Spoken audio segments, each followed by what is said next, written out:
Have you ever wondered about the current situation in Gaza? The reality is heart-wrenching. The conditions are worsening day by day, with the toll on human lives reaching staggering levels. Over the past 2 weeks, more than 4,300 Palestinians have been killed, many of whom were in their homes or enjoying a music festival when violence erupted. This conflict has not only led to an alarming number of casualties, but also a severe impact on the civilian population. The most vulnerable among them, children, pregnant women, and the elderly, are bearing the brunt of this escalating crisis. Nearly half the population of the Gaza Strip, which equates to an astonishing 1.2 million people, were already dependent on aid before this latest conflict even began. Gaza is under siege, cut off from essential supplies, and aid trucks that once flowed freely are now a rare sight. The situation is so dire that various United Nations agencies, including the World Food Program and the World Health Organization, have described the situation in Gaza as catastrophic. So, what is being done to address this dire situation? Amid the escalating conflict, a group of United Nations agencies has issued a plea for de-escalation. The World Food Program, the World Health Organization, and 3 other agencies have jointly described the situation in Gaza as catastrophic.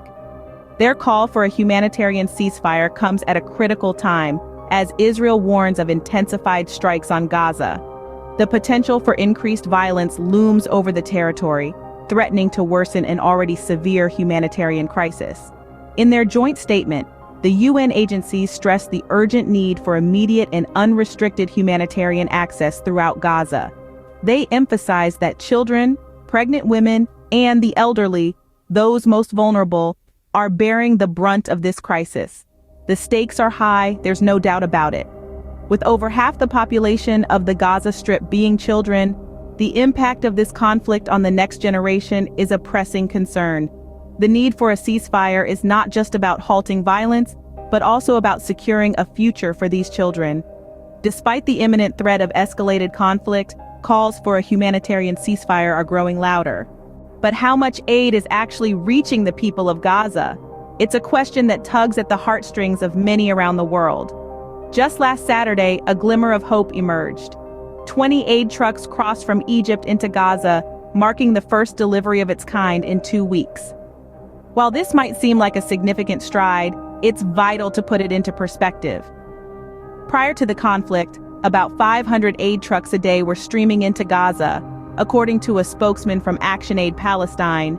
This stark contrast paints a picture of the dire need faced by those living in the territory.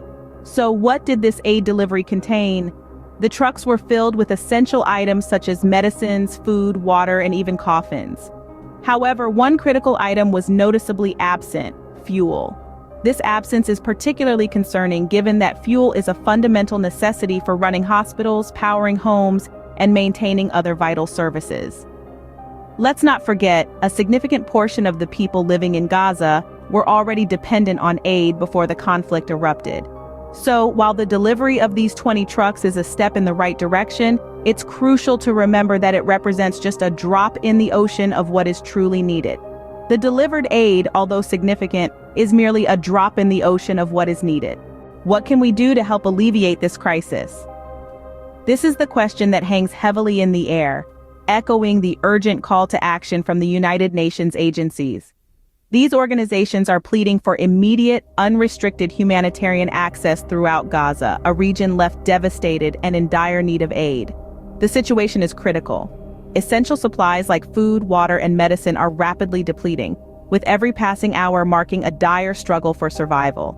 The most vulnerable, the children, pregnant women, and the elderly, are bearing the brunt of this crisis.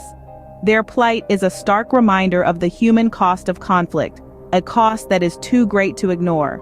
The United Nations and its agencies are working tirelessly, fighting against the ticking clock to deliver life-saving assistance. They are battling not only against the constraints of a conflict zone, but also against a crippling blockade that is hindering the inflow of much-needed aid. This is not a call that can be left unanswered. It is a plea that demands our attention and action. As global citizens, we have a shared responsibility to stand in solidarity with those in need. We can lend our voices to the call for peace, donate to aid organizations, or simply spread awareness about the crisis. As global citizens, we urge you to support humanitarian efforts in Gaza in any way you can. Remember, every bit of help counts.